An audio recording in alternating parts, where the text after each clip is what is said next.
just sit here and get took it on in. the racetrack, we may have to resort to that. Go ahead, Mike. Ask a couple of questions to Ronnie Johnson, buddy. And by the way, we've gone past our 30-minute curfew, but it's all good.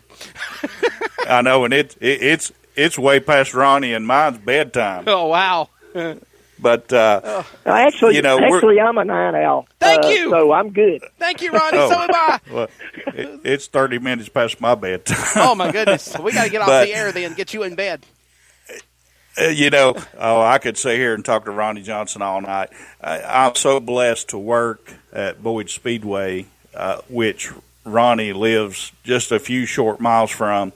And when he says he loves the sport, I've been at the track several times over the last couple of months, just doing different things, hanging out. And it's nothing just to look up. You'll see Ronnie Johnson standing in turn one just looking at the track. The only person there. Man, he loves what I love he that does. place. I used to go out there. I got to confess, I mean, over the years I've gone out there at during 1 a.m. or whatever with a flashlight and walk the track, the night before a race or whatever, trying to get a game plan together. But they got security cameras and all up there now. I'm afraid to go in there. Hey, Ronnie, I think it's fit enough to say this to you. Is it suffice to say racetracks are like they're like temples when they're lit up and cemeteries when they're in darkness and in the wintertime and like what's going on now? Yeah, I never thought about it that way, but you're probably right because often you can go to a racetrack, during the week, drive by it or whatever, and you're like, man, this place needs man, I see a board that's fallen down over there. I see, they hadn't painted in a while. I see, but if you go out there and they're having a race, you don't see none of that. It's perfect. Right. Yeah, for sure. You don't see none of that. Mike Guerin, one last question for the Chattanooga Flash, Ronnie Johnson on Red Clay Life before we end our Wednesday night segment. One last question. A man that's been interviewed as many times as this man, it's it's kind of hard for us to reinvent the wheel. But Ronnie, what is your earliest memory of racing?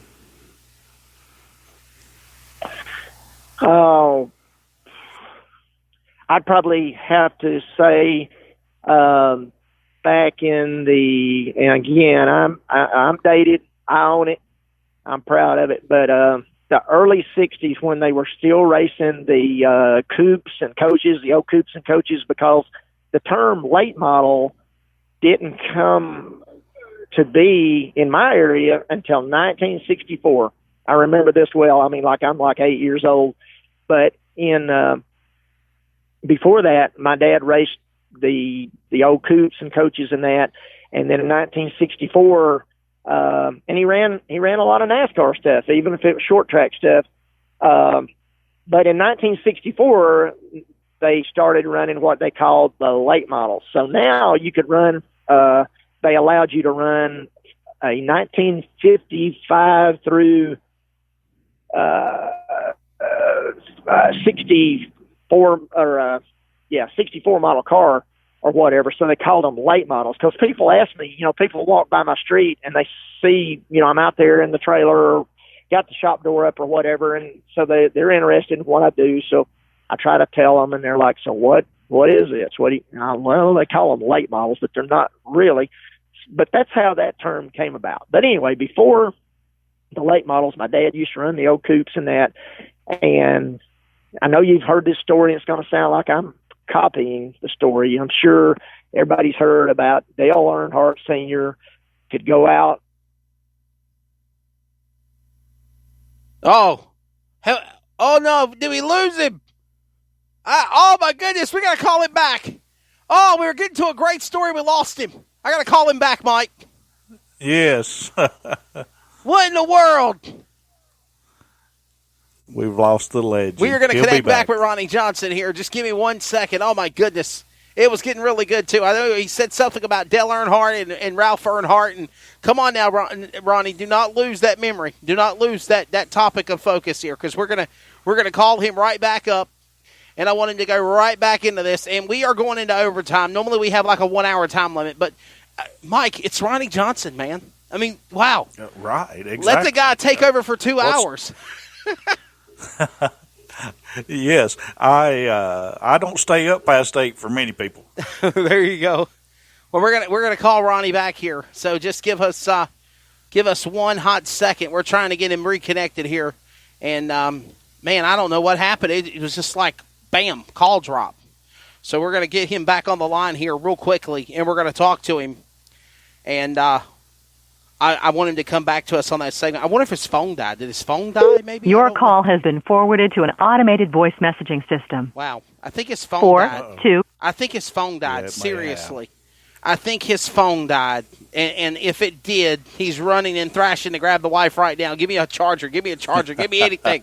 So we're gonna give Ronnie a couple more tries to try to reconnect back with him again. Hopefully, he can get his phone cut back on. There he goes. We got a ring. Maybe he'll answer this time, and we'll be able to catch up where we left off with Ronnie Johnson. Because man, it was getting so good, and then we lost him. And I hope he answers. Come on, Ronnie.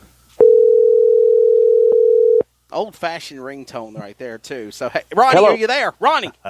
Yes. Ronnie, we lost you. There Go back. he is. Come on, let's go back to the story where you left off, talking about Dale Earnhardt. Go. Okay, Dale Earnhardt Sr., I read where he said that he could go out in the shop or the driveway or whatever and look at his dad's car the day after a race and pretty much tell, if he'd had a good day or a bad day at the races. Right. And I used to do the same thing. I mean, I'm 6, 7, 8 years old, and I could go out there, and the old coupe would still be on the open trailer behind the utility, the pickup truck with the utility box or whatever. And, I could tell if my dad, because I wasn't going to many of the races at that point. Right. But I could tell if they ran on dirt. I could tell if they ran on asphalt. I could look at the car; it's not been up. So hey, they finished. So I'd look for. I look in the back of the truck. Well, there's no flat tires. There's no bent. There's no. And sometimes you're like, hey, there's a little trophy in here. In the seat of the truck. Right. But those are probably the earliest memories that I have of racing, and then. And another one is, again, earlier we talked about my dad winning the World 600 at Charlotte in 1960. Sure. And he was driving for a guy by the name of Paul McDuffie, who was originally from Hawkinsville, Georgia, which is right down there by Cochran. Yep. These are things I didn't know at the time, but since we've raced all over now, it's all kind of coming together here. But anyway, this guy had a famous shop in Atlanta called Atlanta Tune-Up, and a lot of famous race cars came through there in the late 50s and early 60s. I don't know how my dad hooked up with this guy, but they won Charlotte, and 2 or 3 months later, and we weren't at Charlotte. We didn't get to go to that race. Again, I'm probably 5.5, 6 years old at the time. But we went to Darlington, like Labor Day weekend, and which was 2 or 3 months after they'd won at Charlotte. And we're over there, myself, my sister, at the time I only had one sister, and my mom were in the family car in the infield listening to the race on the AM radio.